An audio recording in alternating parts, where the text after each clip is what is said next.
Comrades, hindi pwedeng i-apprehend ang isang undocumented immigrant without a warrant of arrest. Okay? Uulitin ko hindi pwedeng basta damputin na lang ang isang undocumented immigrant without a warrant of arrest. Okay? Malinaw? So ngayon naman, let's say meron ng warrant of arrest at nadamput na o na-apprehend na itong taong to. Ngayon naman papasok ang usaping bail o piyansa. Ang isang undocumented immigrant ay may karapatan na i-bail out ang kanyang sarili. Meron siyang karapatan na magpiyansa. Okay? Klaro? So nakapagpiyansa na nakapag-bail out na itong tao na to. So anong ibig sabihin nun? Ang ibig sabihin ay wala na siya sa kustodiya ng immigration. Okay? Ang ibig sabihin, malaya na siya makakauwi sa kanyang bahay, malaya na siya makakapasok muli sa kanyang trabaho, at malaya na siyang bumalik sa kanyang normal na buhay. Okay? So ngayon naman, comrades, ano ang mangyayari? Ang susunod na mangyayari ay magkakaroon siya ng court hearing. Okay?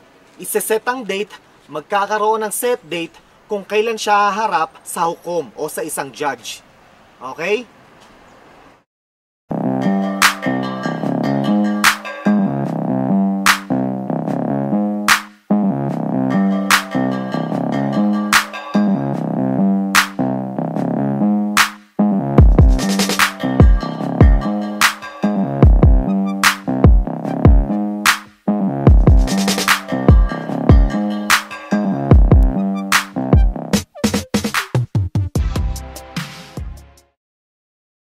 Comrades, it may take many months. It may take very long years or many long years bago magkaroon ng verdict o hatol o desisyon ng isang judge kung kailangan bang i-deport ang taong to o hindi. Okay?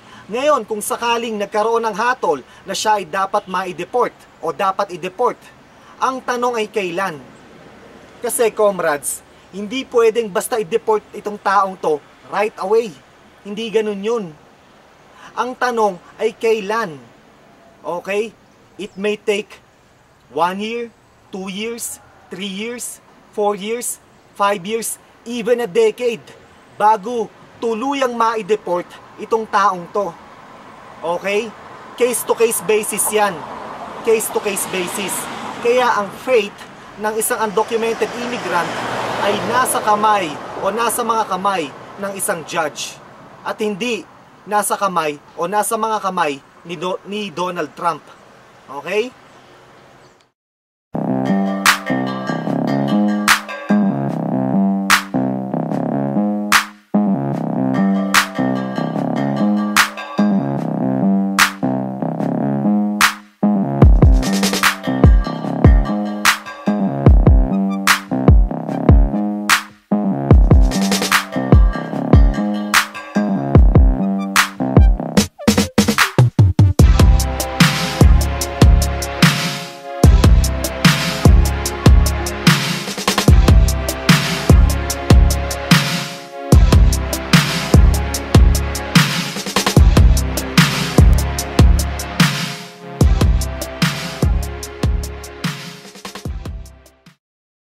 Kaya alam nyo, comrades, yung rhetoric ni Donald Trump na i-deport yung mga illegal aliens na yan, mass deportation na yan, i-deport yung mga yan, imposible yan in reality.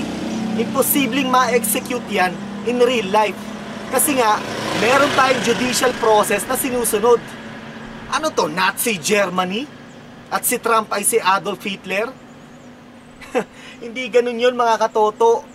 Meron tayong judicial process na sinusunod. Hindi pwedeng basta i-round up na lang ang milyong-milyong illegal immigrants o undocumented immigrants tapos i-deport sila basta-basta. Hindi ganun yun, mga katoto. Meron tayong judicial process na sinusunod. At walang kapangyarihan si Donald Trump para ma-execute niya ang kanyang absurd na rhetoric. Okay? Ginawang scapegoat ni Donald Trump ang mga undocumented immigrants. Ginawa niyang slogan ng illegal aliens, mass deportation now, deport the illegal aliens. Ginawa niyang slogan yan at kayo naman, mga utu-utu kayo. Nagpa-utu kayo kay Donald Trump. Ang totoo, teka lang ang totoo, ginamit niya lang kayo. Ginamit kayo ni Donald Trump para makuha ang inyong boto. Ginamit niya kayo para kunin ang inyong simpatya para magkaroon kayo ng hatred against sa mga undocumented immigrants.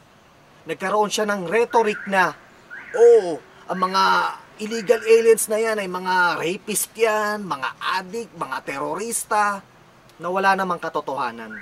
Kayo naman, nagpa-utu kayo, mga utu-utu kayo.